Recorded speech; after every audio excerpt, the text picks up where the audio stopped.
yeah, oh yeah, Tua Tagovailoa. Oh yeah, Tua Tagovailoa.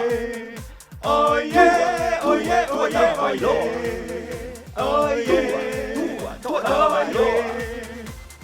Tua Tagovailoa. Ibua. Tua Tagovailoa. Oh yeah, oh yeah, Tua Tagovailoa. Oh yeah, Tua Tagovailoa. Oh yeah, oh yeah, Tua Tagovailoa. Oh yeah, oh yeah.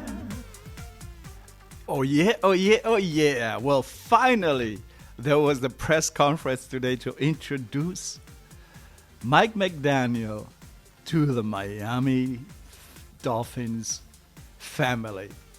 Yeah, and it was really good. It's just what you expected. A lot of great energy, a lot of great answers, how bright he was and he is, with all the answers and questions. You know, and he gave like some amazing answers to many questions, and some of them we've heard already before from the 2 days he's already been here and been interviewed. So we were ready to drop a video, and then we saw that that the press conference was up, and so you know we'll hold off on that one, and we'll go with this one. You know, this is a brand new video for the press conference. Right. And basically, you know, it was really nice. It was nice to see and hear, and we don't have to listen to other people tell us what he can do or cannot do, because it came out from Mike McDaniel. And obviously we won't break down the whole thing. We'll put a link and you can go and then look at the rest of it. But we took some highlights out because it was a long one. The press, well, normally for press conferences, this one took at least about, I don't know, less than an hour. Less than an hour, almost an hour, something like that. Give or take a few minutes. It was very good, very nice. It was nice to hear everything from him, you know. It was nice. Yeah, and you know, his personality came across really well. He was very relaxed. You know, in the beginning, he seemed a little bit nervous, but not really, because the whole thing, he answered questions, and I would be like nervous if I was answering all the questions he was getting, but he answered them well, and he gave time to his answers. It wasn't just like you know, like some people have answers that are like, you know, stacked in their pockets, just pull it out and say it. But he put a lot of thought into it and answered, and he was also very, you know, he's very funny, without even knowing it. You know, it came across. So he made the whole room feel relaxed. Very, you know, you could hear laughter from the press room itself, and it was nice to hear. But finally, because like all this time, oh my God, don't the Miami Dolphins deserve like always like drama, you know, and even with last year, I hated press conferences because they were so negative about a lot of things. But here it is. I love the fact that, you know, let's listen to how, you know, how cool and relaxed he is, and how he makes everybody feel relaxed. Listen to the first. Well, we just jump around a little bit. Here's a question about Tua Tagovailoa. Oh yeah. I like the question about Tua from Cam Wolfe. But the thing is, it was his answer about the whole collective that mattered the most, and not just about Tua, but basically there was like the theme of the day was about the team, you know, and this was a nice answer. Hey Mike, how you doing? Cam Wolfe, NFL Network. Welcome to South Florida. What's up, Cam? How you feeling? Obviously, when you start, the offense start, everything's going to start with the quarterback. What's your belief in Tua and him leading you guys into the next season? My belief in Tua is that he's a football player on this team that's trying to get better. And the biggest message I have for all players, really, the message should be about the team. And what I mean by that is it's really about the team collectively getting better, and there's a responsibility of the quarterback to do so. But I'm not sitting here concerned with how good Tua can be. I'm concerned with as a collective unit, what we can grow together, because that's what wins football games. I haven't seen a quarterback win a football game by himself ever, really. He has to have somebody throw to. He better not be getting tackled before he throws, so somebody better block. And the defense better not allow them to score. But the biggest thing for me with Tua is that I want him to come in and work every day, and I'm very confident that he will. I want to provide teachers that can develop him. I'm very confident in the people we're discussing this week, and the plan we have for that. And ultimately, all you want is a guy that's driven to be great, a guy that's driven to get better, and it gives you a chance. And it's my job to make sure that he has the best chance to showcase his talents. Oh, yeah. And that's everyone's job, really. Wow, very nice. You talk about the team collectively, and then but you also make sure that you stress the point that even from the plane, he says, if you're willing to work hard, I will try to bring the best out of you. I like that, and you're right. He's very loose and very relaxed. Yeah, and what was nice is that you can feel his positive energy. And when he says that, he even says that the Miami Dolphins building had a lot of good, positive energy. So all of this together, it feels good, and you could feel it, And what was interesting that I found that it was interesting about this conference was like how he thanked everybody. We all know he thanked the San Francisco 49ers and Kyle Shanahan and everybody, and then everyone from that had helped him to put him in this position. He had been with 6 other teams, and what was very nice, he was not only funny, but he was trying to fight being emotional when he talked about 2 people. One of them was his family, and I thought it was interesting when he was still funny, big, but emotional, when he talked about his family. Here it is. Obviously, my family. My wife, Katie McDaniel. We've come a long way. We got a long way to go. Don't do that to me. I'm trying to do a press conference. And my daughter, Ayla June McDaniel. You're a miracle, and I can't wait to see what you grow into. Yeah, that is right. Don't do that to me. I'm trying to do a press conference. That's right. Yes, you're right. Yeah, and when he was talking about like today, you just had the feeling it was about the team. Everything he was talking about, even like earlier, as we heard when they asked the question about Tua, he changed the answer to include everyone, and I like that, because that's what some of the problems we've been having always, is that we think that Tua is the only guy that should lead the team like to a Super Bowl or something. But it's a team effort, and I love that. And here's another thing that I really liked when he talked about what people should think about, his idea of what the Miami football should be.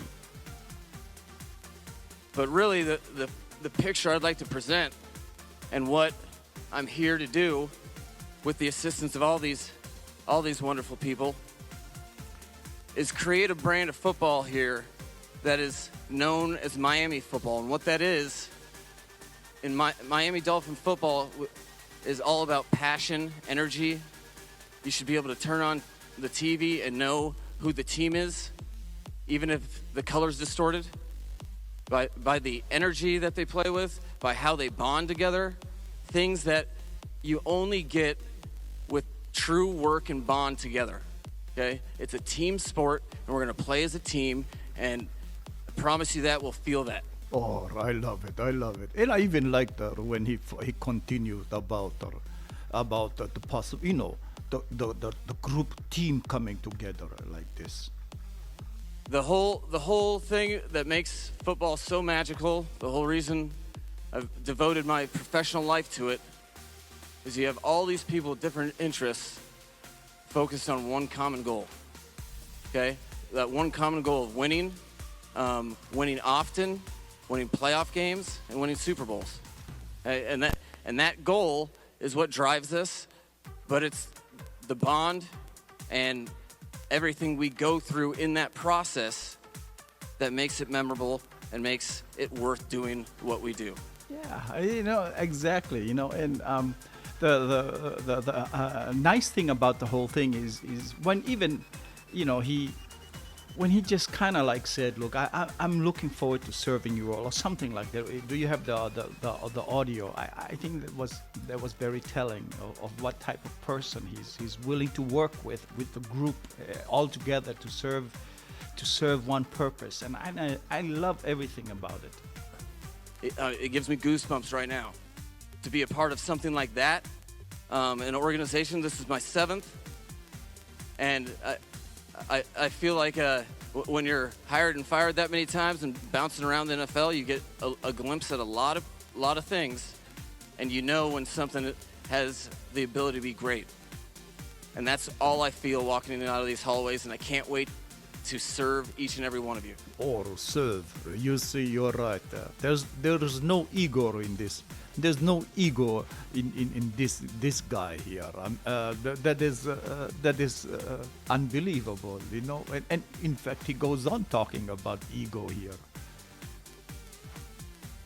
I think collectively, one of the most powerful things within these hallways, within this organization, that I think should be focused on is the lack of ego and the drive with a common goal.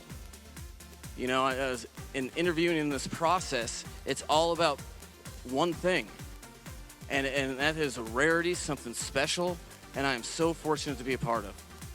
But that collectivity and working together for with a shared sacrifice is something that can't be replicated, and I'm extremely fortunate to be a part of. Yeah, and I like that. Again, it's about collective. It's about the shared sacrifices from everyone, from the whole team and the people working in the building, and that's something positive, a positive change that needs that. It needed it because last year was not a very good experience.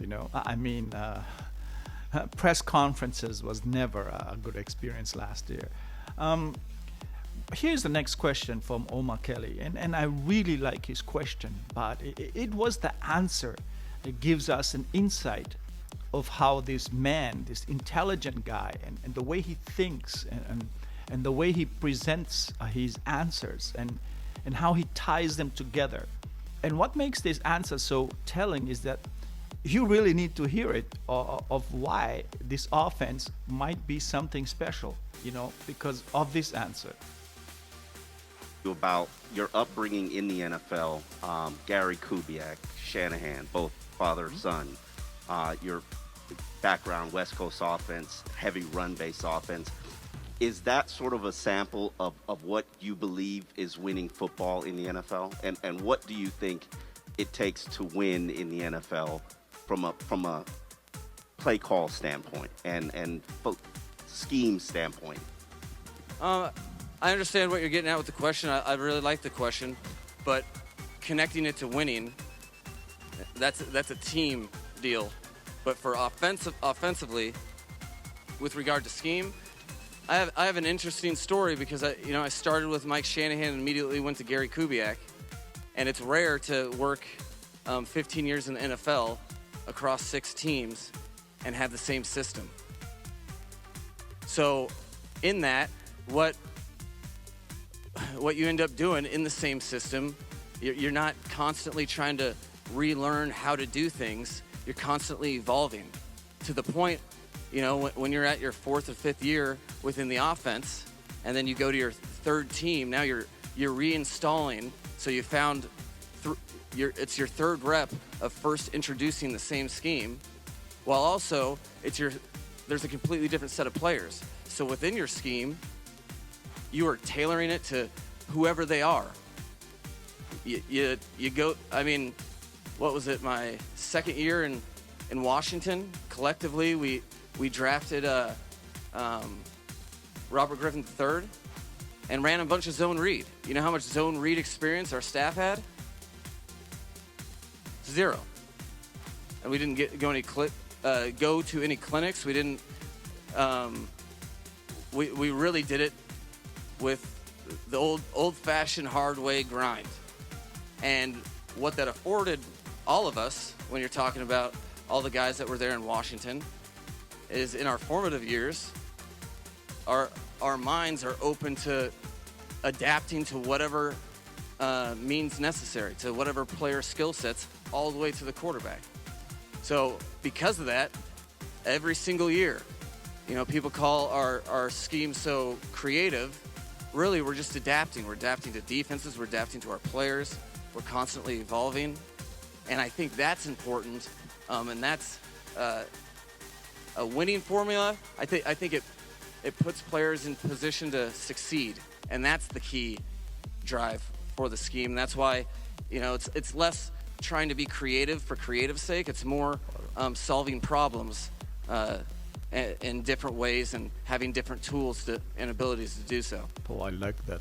Solving problems, yeah, and adjusting to your players, and also to do their talent. And 15 years in the same system, and all you're doing is evolving. Well, teaching it. Yeah, teaching the same system, but with different players and different talent, and using and evolving just to fit the team, And like he said, solving problems. It's never trying to be creative. It's just trying to solve problems. So same thing when Robert Griffin Jr. the third came in, that's what they did. They had to adjust, they had to learn, and they just had to work at it, grind it out and just figure out a way, to figure out a way for the talent, for the person, for the people that you have, and use them, with what they're good at. Yeah, I like that with Robert Griffin Jr. With the zone read, and they had no experience. I mean, that is what you're talking about. Experience. A lot of people, like last week, were talking about how he wasn't calling plays and things like that. But in our other video that we didn't post because of this conference, we talked about that, and I think if you have a chance, maybe tomorrow I'll post it. Check it out, because we have a lot of information in there that it's not in here. Even some questions we wanted to ask before the press conference in the other video, if I post it tomorrow, will be on it. But here's a good question that was asked concerning about play calling. Hey, Marcel Louis-Jacques with ESPN. Welcome to Miami. That's my 5th welcome to Miami, and I'm feeling welcome. About to say, just trying to make you feel comfortable. That's what I mean. I'm just waiting for you to bust out some welcome to Miami and then finish the verse. I'm not going to do that right now, but maybe later on. Gotcha. Once you get your offensive staff kind of put together, what do you foresee that collaboration process being like? Do you plan on calling plays yourself? Is that something that you're going to kind of delegate to your offensive coordinator, or do you have another unique system in mind? I don't know. I plan on calling plays myself. But one thing that I've noticed in my journey is that successful play callers don't isolate themselves. They utilize the people around them. That's what a head coach should do. I'm not up here doing anything by myself, or I won't be, after this press conference ends, I'm not going to be going into a hole and hanging out by myself and thinking about stuff. You're working with people.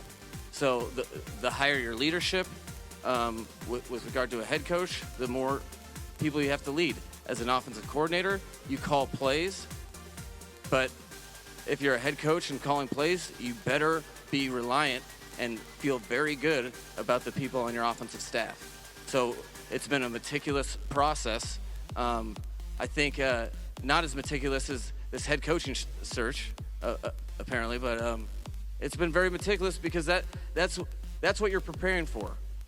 I know exactly what the season's going to bring, in terms of, there are so many things that go on in the course of the season, and there's stressors, and you have to worry about kind of focusing the direction of the team. But that's why you spend this time in the off season finding the people that you can rely on, that you can trust, and work with, so they can help you game plan, help you solve problems.